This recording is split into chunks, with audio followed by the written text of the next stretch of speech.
every shot you take, it's very, it could go, you can miss it or you can make it. Every shot, every layup, every mid-range. It can go in or it can rim out. Or it can just, every shot can go all the way in or it can just rim out, right?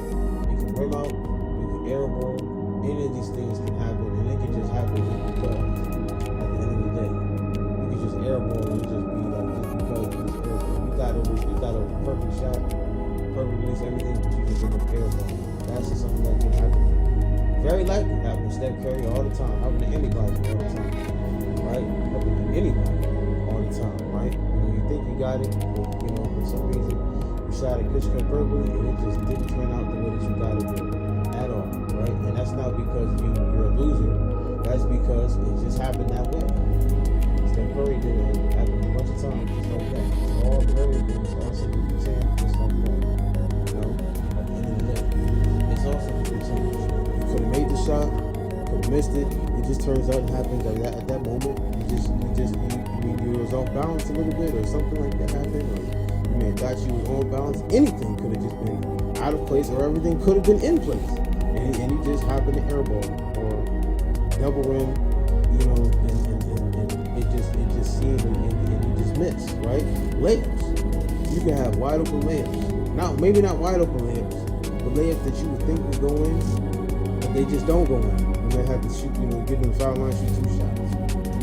But you felt like they should have went in, and they didn't. At the same time, and it's the same exact thing. You just thought it was gonna go in, but it just didn't. And that's what I'm trying to say. Like, everything is variable. It's all variable. Probability. It's important, but at the same time, sometimes it's just variable. It doesn't go in. It doesn't happen the way that you thought it would happen. Some things go in, some things don't. Some things is not missed, not because of the fact that you were supposed to miss. Some things just missed because, hey, it just happened that way. That was just how it happened. You did the preparation and everything, but, it just happened. That's how some things happen, at the end of the day. And that's okay. You get it next time. You get it right next time. You just don't let it get you down. You don't overthink it. You just get back in the next play. Keep preparing the same way you was and hit the next shot. Every shot you take, every 3-point shot you take, when you shoot 3-pointers and you get to the point of first learning how to shoot threes, the number one rule in getting a consistent flow down is to never see a miss as a miss, but to see it as the same shot that you take every single time. And eventually, over a period of time, those shots are the same shots you've been taking will start to go in consistently. And that happens every single time, especially when you first start out shooting threes. Every single day happens just like that. You have those spurts, you shoot the same exact way, and it just always misses. And all of a sudden, an adjustment is made, and then it's just all those shots that start making. You don't force it. You just shoot the same way every time as you do work. And that's what gets hit those jump shots at the end of the day. That's just point blank period. That's just the facts of it. There's no ifs, ands, or buts about it. You got your left-hand shooter and your right-hand shooter. Your layups are the same way. Your layups, you practice your layups every single day. Layups are shots that you're supposed to hit every single time, no matter what. You're not supposed to miss layups. Layups are never supposed to be missed. They're supposed to be made every single time because it's right in front of the rim. You don't never miss a layup. And it's true because of probability. Like how close you are to the basket, the probability of you making a layup is going to be every time. If you consistently train your layup every time, every day, you'll never miss a layup. That's just the way it is. Up and under. You should consistently train up and under every single day. 10 times on each side. You're never going to miss it up and under. Because your body's just that trained to it. And you'll never miss it at the end of the day. Because you're going to be coming at the same speed every time with the intention of with an intention of laying your defender up every single time. So that's why you'll never miss a layup, ever.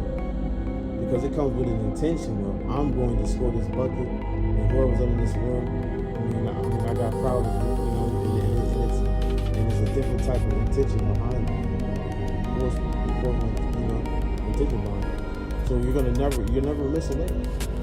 You'll never miss it. And that's just the facts. That's the facts. The adrenaline going through you, and you never miss the way. That's just the way layups are at the end of the day. Now, foul shots are maybe a little bit different sometimes. There's a good time, like I said, but at the end of the day, you'll never miss it. It'll never be something that happens because that's just what it is, right? So now we talk about shooting and layup, and ball handling is the same thing. Ball handling is not even a jump shot, but at the same time, you'll never mess up a handle if you practice it, to a deep enough extent, because that's just something your body mechanics just has in it, and it'll never mess up. If you train hard enough, you train your handles hard enough, and with enough consistency to it, and enough repetition, enough days at it, you'll never mess up a handle. That's just the way it is. Or never to an extent to where you actually lose the ball ever. You'll never lose a handle because you've trained it so well, and that's the thing. You train it so well to the point to where you'll never lose it. And certain things are different than others. Like you can see from shooting and from layups and from ball handling. It's all different. It's all different. It's all a different sort of it's all different mechanics to it. And it's just like you shoot some, you ball handle, you do some ball handling work, surveying the court at the same time.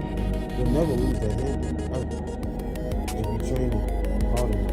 And that's just a fact. So layups, you'll never miss a layup ever if you train it right. Shooting. Even when you train hard enough, when you train right mechanically, sometimes you may have those times where it just doesn't, but for the most part,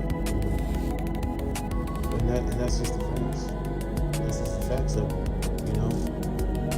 The ball handling, if I work on pound dribbling every single day with 2 basketball, 2 ball dribbling, 2 ball alternate, and I go ahead and I do the high lows, and then I go ahead and do the windshield wipers, and I do the side wipers, right, for 12 seconds, and then I alternate from the side wipers. I have just done pound dribbling and alternate, and I alternated a pound dribbling. So that's basically regular dribbling and then alternating a regular dribbling. And then I went from there to high low. I went from high, I dribbled high and I dribbled low. And then and right on both sides like that. And then I did windshield wipers. That's not even a move that you would even do in an organized basketball game. Right? That's not even a move that you would do in an organized basketball game, but I trained it anyway. And not only did I train it, but I alternated it. And I did the same thing with side wipers. I just trained my ball handling all of these different ways and forms of movement patterns for basically no reason.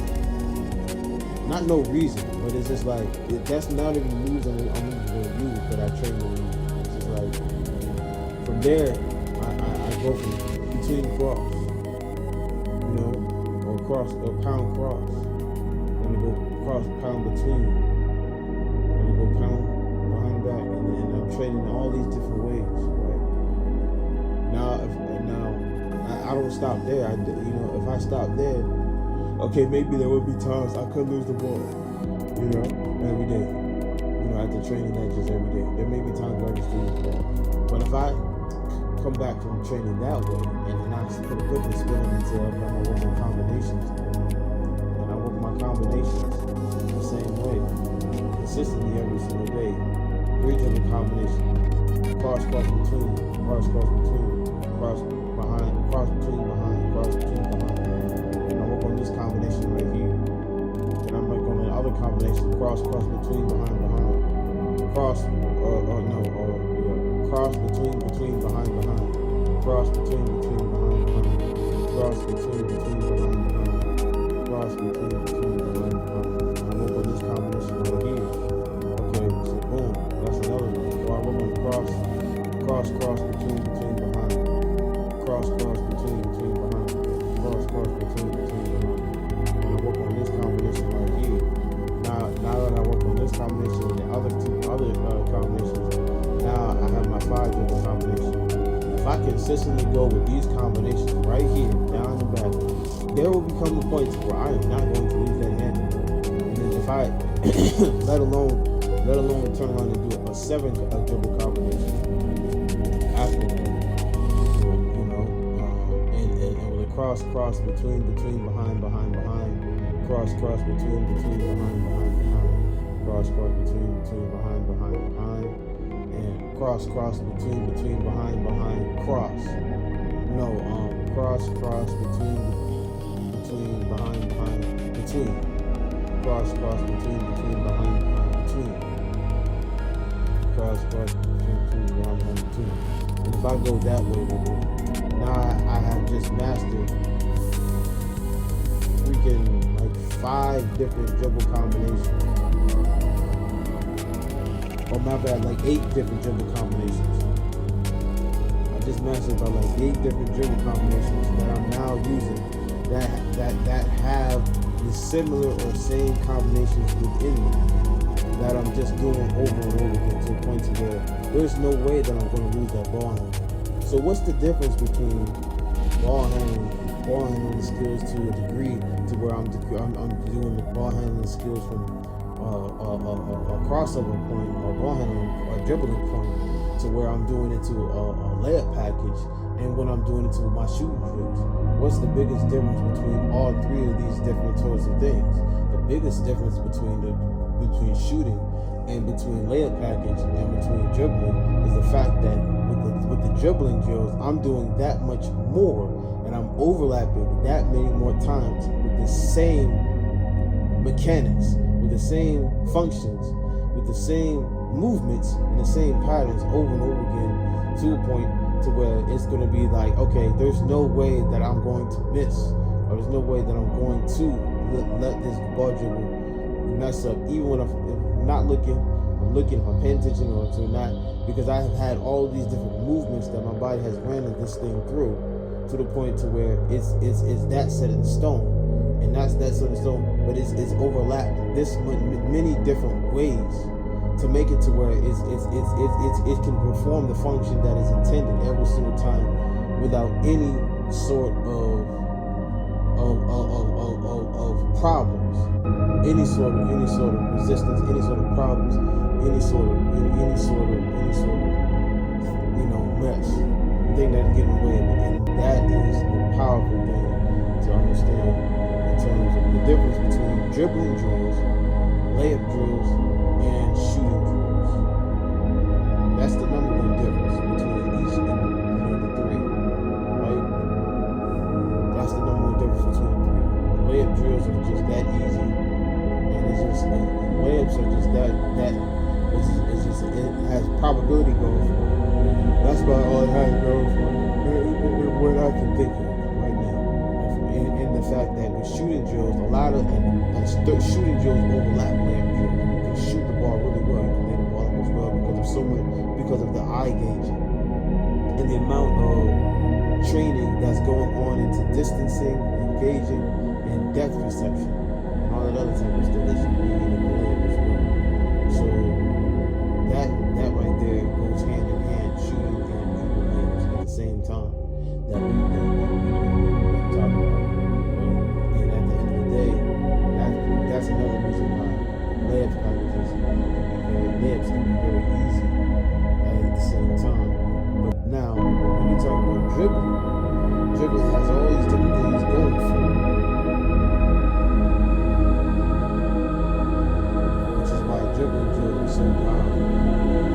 They have so many of the same movements that overlap each other, and because they overlap each other, it makes it that much easier. And then you continue to stack on top of the same movements and add different movements into it while still overlapping the same movements at the same time. Just keep doing that to the point to where the normal function of itself is just that easy. It's just that fluent. It's that second nature. Like literally, it's just that second nature. And it's to the point to where it's just like, boom, okay. That's why it's that easy. And it's just like, okay, you don't have to even think twice about it. And it's just like, an extension of reflection of the hand, reflex, movement, and that's the whole important thing. So without further ado, I'm going to conclude this video right here. I think we got across that we're trying to say a lot of different training in general and why that stuff right there can be so powerful and used in so many different ways, you know. And to extend off, to really extend off this video right here, because we gotta extend off this, right?